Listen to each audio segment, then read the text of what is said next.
옛날 옛적 남해 바다에 한적한 어촌마을 완도에는 바다를 지키는 용왕에 대한 이야기가 전해져 내려오고 있었습니다. 마을 사람들은 용왕을 바다의 아버지로 섬기며 그에게 바치는 제사를 통해 풍어와 평안을 기원하곤 했습니다. 완도는 그만큼 바다에 의존하는 삶을 살아가야 했기에 바다의 신을 경외하고 그를 위한 풍습을 이어가는 전통이 있었습니다. 완도의 용왕 신앙은 언제나 마을 사람들의 위로가 되는 존재였습니다.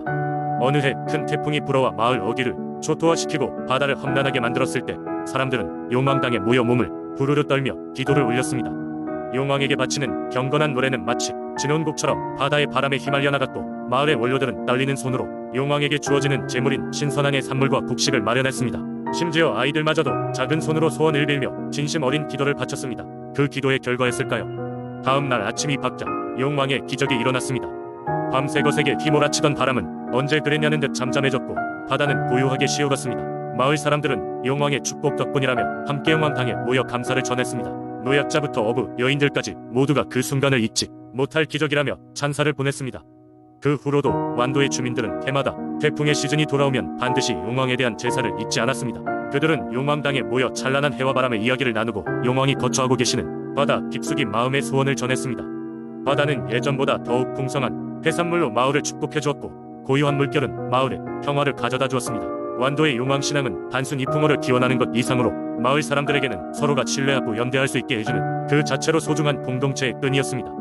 이렇듯 완도 사람들과 바다의 용왕 사이에 맺어진 특별한 인연은 지금까지도 전해 내려오고 있으며 해마다 열리는 축제의 장에서 그 신비로운 이야기는 다시금 사람들에게 들려지고 있습니다. 바다의 경이로움과 사람들의 삶이 어떻게 얽혀 있는지를 보여주는 완도의 민속신앙 용왕의 축복 이야기는 오랜 세월 동안 많은 이들에게 전설처럼 길이길이 기억될 것입니다. 두 번째 이야기, 옛날 옛적 천안이라는 아름다운 마을에는 할머니 바위라는 전설의 바위가 있었습니다. 이 바위는 그 이름에 걸맞게 마치 앉아있는 할머니의 모습을 하고 있었습니다. 마을 사람들은 이 바위를 매우 신성하게 여겼는데 그 이유는 수많은 세월 동안 이 바위를 중심으로 한 신비로운 이야기들이 전해져 내려왔기 때문입니다. 전해지는 이야기로는 아주 오랜 옛날 이 마을에 사는 한 할머니가 있었습니다. 그녀는 남편을 전쟁에서 잃고 홀로 손자를 키우며 살고 있었습니다. 할머니는 매일같이 집 근처에 있는 커다란 바위에 앉아 손자에게 옛날 이야기를 들려주곤 했습니다.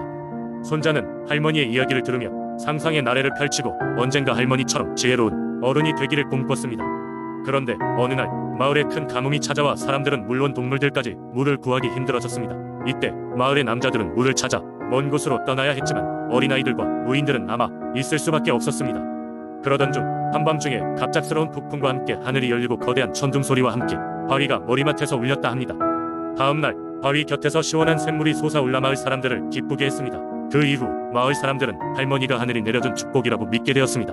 여전히 바위 옆에서 할머니는 매일같이 손괴인 자이드런들에게 이야기를 들려주곤 했고 아이들은 할머니의 지혜로운 이야기 속에서 커다란 교훈을 얻었습니다.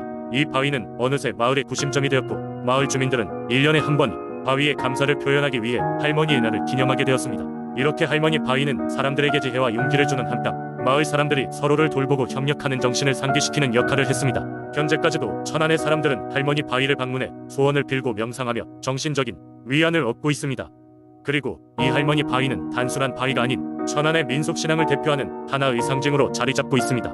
이 이야기를 들으러 천안을 찾는 관광객들마저 이 바위의 전설에 매료되어 할머니 바위 앞에서 묵상에 잠기곤 합니다. 그리고 이 바위를 통해 얻은 교훈을 마음에 새기며 모두가 아름다운 세상을 만들기 위해 한 걸음 더 나아가고 있답니다. 세 번째 이야기, 옛날 옛적 강릉의 한 작은 해안 마을에는 오색 바람돌이라고 불리는 수호신이 있었어요. 이 수호신은 마을의 바람을 조종하고 날씨를 다스리는 능력을 가지고 있어 마을 사람들은 그를 깊이 신뢰하며 살아갔답니다. 마을의 사람들은 그의 마음을 위로하기 위해 매년 정해진 시기에 다채로운 색상의 깃발을 세우고 축제를 열었어요. 그들의 신앙에 따르면 바닷바람이 불 때마다 오색 바람돌이가 나타나 그 깃발들을 살피며 마을 사람들의 안녕과 풍어를 기원해준다고 믿었죠. 바람돌이의 축제는 마을의 가장 큰 행사 중 하나로 멀리 떨어진 마을에서도 사람들이 모여들 만큼 그 명성이 자자했어요. 마을 중심 광장에서는 사람들의 웃음소리가 끊이지 않았고 다양한 전통 공연과 놀이가 이어졌어요. 낮부터 밤까지 이어지는 축제 동안 마을의 사람들은 바람의 움직임 하나하나에 귀를 기울이며 자연과의 조화를 느꼈답니다. 하지만 어느 해부터인가 이상하게도 바람이 불어도 오색 깃발이 거의 움직이지 않았어요.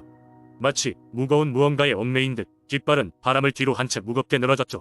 마을 사람들은 이를 불안해하며 원인을 알기 위해 마을의 지혜로운 노인인 할머니를 찾아갔어요. 할머니는 오색 바람돌이가 화가 났다고 설명했어요. 오랜 세월 동안 사람들이 바람돌이에게 감사하는 마음이 희미해졌고 그로 인해 바람돌이가 삐쳐서 깃발에 손을 대지 않은 거라고 했죠.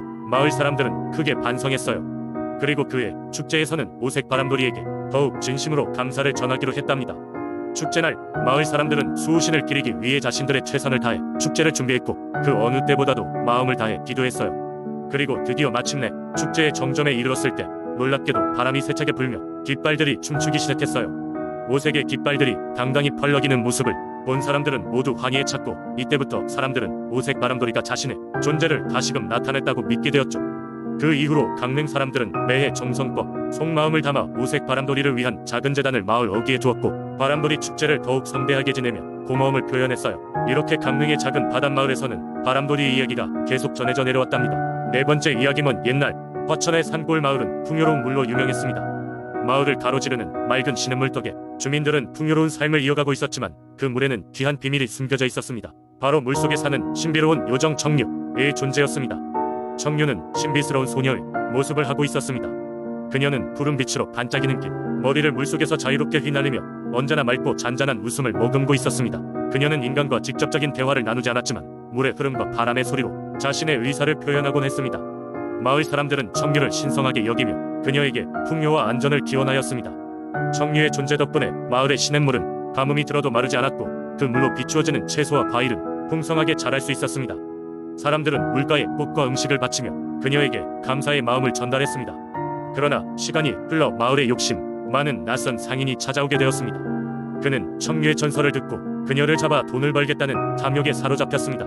그는 물속으로 들어가 청류를 잡으려 했지만 청류는 그의 손에 잡히지 않고 물살을 타고 사라졌습니다. 그러자 상인은 화가 나서 시냇물에 독약을 풀어 마을의 물을 오염시키려는 끔찍한 계획을 세웠습니다. 그러던 어느 날 밤 바람이 유난히도 거칠게 불었던 날씨에 상인은 몰래 움직였습니다. 하지만 마을의 한 젊은이는 이 수상한 김새를 눈치채고 상인을 뒤쫓기 시작했습니다. 그는 상인이 시냇가에 닿기 직전 강한 바람이 휘몰아쳐 상인의 계획을 방해하는 것을 목격했습니다. 그리고 물속에서 밝게 빛나는 청류가 모습을 드러내 상인을 쫓아내었습니다. 상인은 자신의 행동이 신성한 요정의 분노를 불러일으켰음을 깨닫고는 두려움에 떨며 마을을 떠났습니다. 이후 마을 사람들은 청류의 보호에 더욱 감사하며 더욱 성심껏 그녀에게 경의를 표했습니다. 그날 이후 청류는 마을 사람들에게 언제나 깨끗한 마음을 강조하며 물이 생명에게 얼마나 중요한지 깨우쳐 주었습니다. 오랜 시간이 흘러도 사람들은 이 이야기를 잊지 않고 매년 수확철이 되면 물가에 모여 마을의 풍요와 안전을 위해 청류에게 감사의 마음을 전하고 있습니다. 청류는 여전히 맑은 물결 속에서 사람들을 낯세이 지켜보고 있으며 언제나 그들의 마음속 깊이 자리 잡고 있습니다. 다섯 번째 이야기, 옛날 옛적 강원도의 깊고 울창한 산속마을 인제에는 마을 사람들 모두가 숭배하고 두려워하던 산신령이 살고 있었다. 그는 고대부터 그 지역의 수호신으로 알려져 있었으며 그의 가호 아래 마을은 외부의 침입과 자연재해로부터 보호받았다. 전설에 의하면 산신령은 보통 때는 보이지 않으며 오직 가뭄이나 질병 같은 큰 문제가 발생할 때만 모습을 드러낸다고 한다. 그는 짙은 안개와 함께 나타나며 긴 흰 수염과 강렬한 눈빛으로 보는 이를 압도한다고 한다. 하지만 그의 등장은 단순한 위협이 아니라 마을의 문제를 해결하기 위한 조언과 축복을 주기 위함이었다. 어느 해 인제 마을은 유례없는 가뭄으로 극심한 고통을 겪고 있었다. 논과 밭이 마르고 주민들의 얼굴은 점점 어두워졌다. 다급해진 마을 사람들은 산 정상에 위치한 신령의 쉼터로 모여 산신령께 기도를 드렸다. 3일 밤낮으로 이어진 기도 끝에 갑자기 짙은 안개가 산 아래로 드리워졌다. 사람들은 이 안개가 산신령이 방문을 알리는 신호임을 직감했다. 안개가 걷히자 산신령은 마치 하늘에서 내려온 듯 그들 앞에 서 있었다. 그의 목소리는 고요히 울려 퍼졌고 흙과 나무의 향기가 함께했다. 그대들의 성실한 마음을 알겠노라. 하지만 자연을 지배하려 하지 말고 그 흐름을 따르라. 산의 물길을 복원하고 모든 생명과 조화를 이루어라.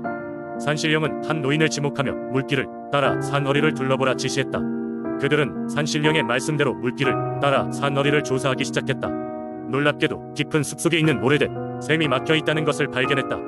사람들은 힘을 합쳐 막힌 샘을 파헤쳤고 오래지 않아 맑은 물줄기가 흘러나오기 시작했다.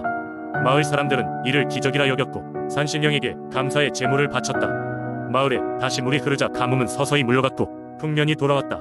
사람들은 이를 하늘과 산신령이 내린 축복으로 믿으며 산신령의 말씀을 따라 자연을 소중히 여기기로 다짐했다. 그리고 이후로도 인제 마을에서는 매년 산신제를 지내며 산신령에게 감사와 존경을 표했다. 이 이야기는 인제 마을 사람들이 산신령의 가르침을 통해 자연과 조화롭게 살아가는 법을 배웠다는 교훈을 전한다.